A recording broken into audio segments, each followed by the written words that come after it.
अस्सलाम वालेकुम। Hello friends, आज का हमारा जो टॉपिक है वो है एटॉमिक स्ट्रक्चर। आज हम एटॉमिक स्ट्रक्चर के बारे में पढ़ेंगे कि एटम क्या होता है और उसकी स्ट्रक्चर कैसे होती है। आइए आज हम अपने टॉपिक की तरफ चलते हैं। सबसे पहले हमें ये पता होना चाहिए कि एटम इसका मतलब क्या होता है। Atom is the smallest particle of a matter. जैसे कि आपको पता है कि मैटर क्या होता है। Matter is a made up of smallest particle. Matter जो होता है वो स्मॉलेस्ट पार्टिकल का बना हुआ होता है। उस स्मॉलेस्ट पार्टिकल को हम एटम ही कहते हैं। और ये लफ्ज़ यहाँ पे स्ट्रक्चर लिखा हुआ है। स्ट्रक्चर का मतलब है कि उसको शेप देना। तो स्ट्रक्चर की मीनिंग आपको पता चल गया। आगे चलते हैं। Atom are made up of three particles से एटम जो है ना बना हुआ है। वो कौन से हैं? इलेक्ट्रॉन है, प्रोटॉन और न्यूट्रॉन। जैसा कि आपको पता है कि इलेक्ट्रॉन पर नेगेटिव चार्ज है, प्रोटॉन पर पॉजिटिव चार्ज है और न्यूट्रॉन पे अनचार्ज, यानी उस पर कोई चार्ज नहीं है। तो आइए देखते हैं कि डिस्कवरी कैसे हुई, इसे कैसे डिस्कवर किया गया और कौन सी ईस्वी में उसे डिस्कवर किया गया और कौन से साइंटिस्ट थे जिन्होंने इनको डिस्कस किया। It is electron, discovery of electron के बारे में पढ़ेंगे। It is discovered in 19th century. इसको 19th सेंचुरी में डिस्कवर किया गया और उसमें 3 साइंटिस्ट थे। पहला साइंटिस्ट एम्फ्रेडे, William Crookes and J Thomson, जिन्होंने मिलकर एक्सपेरिमेंट किया डिस्चार्ज ट्यूब में। ये क्या है? डिस्चार्ज ट्यूब मैंने बनाई है। उन्होंने डिस्कस किया कि इलेक्ट्रॉन कैसे डिस्कवर किया जाए। उन्होंने एक डिस्चार्ज ट्यूब ली। ये एक डिस्चार्ज ट्यूब है, आप देख सकते हैं।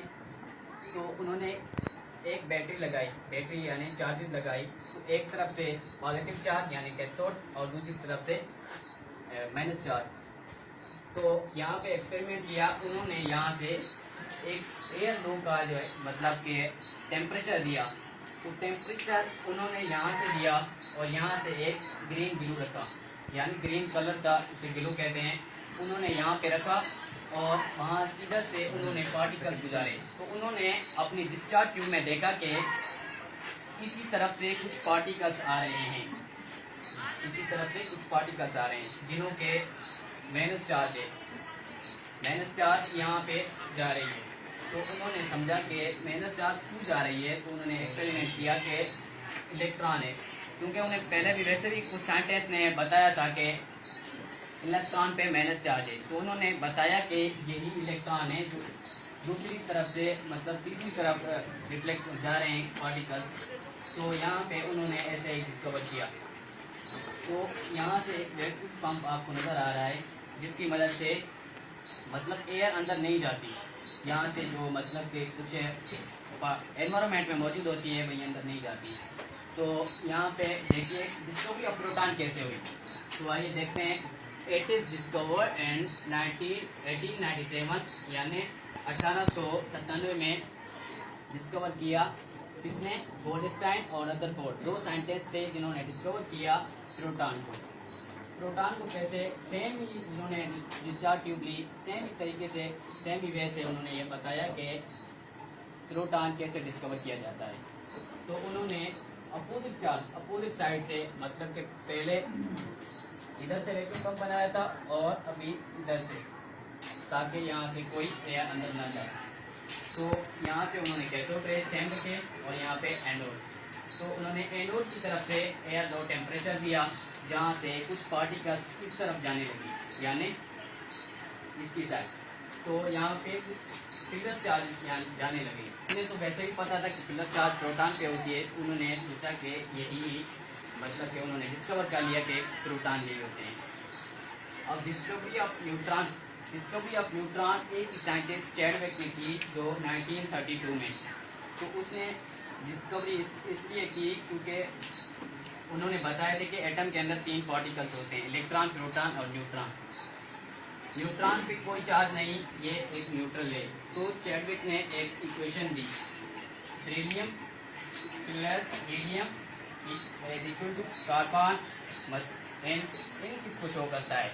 यहाँ पर ये जो N0 लिखा हुआ है इसका मतलब है ये न्यूट्रल है। एन यहाँ पे 1 क्यों लिखा हुआ है? 0 का मतलब यहाँ पे ऊपर से 1 ही होता है। तो एटम अब आज हम फिर अपने स्ट्रक्चर के बारे में आते हैं। यह स्ट्रक्चर तो आपको पता है ये कार्बन, अब हमने एक ही मतलब कि कोई भी एटम लिया है कार्बन, इसका एटॉमिक नंबर 6 है और मास नंबर 12 है। तो यहाँ पे फर्स्ट शेल के अंदर कितने इलेक्ट्रॉन? 2 इलेक्ट्रॉन, और थर्ड शेल के अंदर 4 इलेक्ट्रॉन। तो एटॉमिक नंबर क्या है इसका? कार्बन का 6 है और मास नंबर 12 है। हम इसको रिप्रेजेंट कैसे करते हैं? एटॉमिक नंबर को Z से शो करते हैं और एटॉमिक मास को A से शो करते हैं। ये हमने पहले भी पढ़ा था। इसकी मतलब कि चैडविक ने बताया कि एटॉमिक नंबर को Z से शो किया जाता है और मास नंबर को A से शो किया जाता है। जैसा कि आपको पता नहीं कि न्यूट्रॉन कहाँ है, मैं आपको बताता हूँ कि न्यूट्रॉन इसके अंदर होते हैं। न्यूट्रॉन मतलब न्यूट्रॉन या इसके अंदर होते हैं न्यूट्रॉन।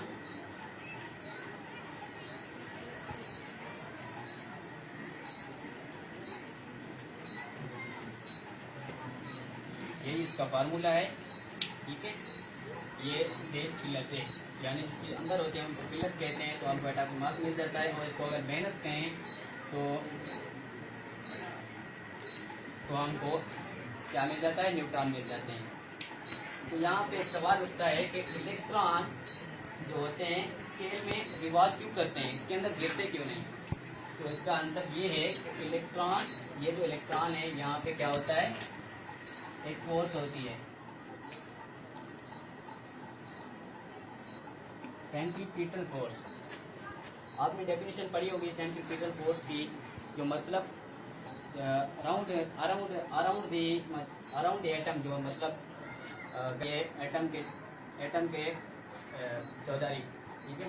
और ये भी आपने पढ़ा होगा कि सेंट्रीफ्यूगल फोर्स, इसकी डेफिनेशन ये है कि मतलब के सेंटर में होता है।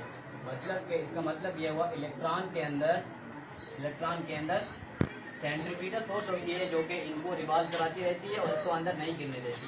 और जो न्यूट्रॉन और प्रोटॉन में होती है वो है सेंट्रीफ्यूगल फोर्स होती है, जो कि इनको सेंटर में महसूस करती है, वहाँ पे लिमिट में रहने देती है, आगे नहीं जाने देती। इसलिए यहाँ पे जो इलेक्ट्रॉन है मतलब कि गिरते नहीं, ये रिवॉल्व करते रहते हैं। आज का हमारा यही टॉपिक एटॉमिक स्ट्रक्चर था। आज हमने स्टडी की। इंशाल्लाह नेक्स्ट टॉपिक में हम इसके और जो है पार्ट्स पढ़ेंगे।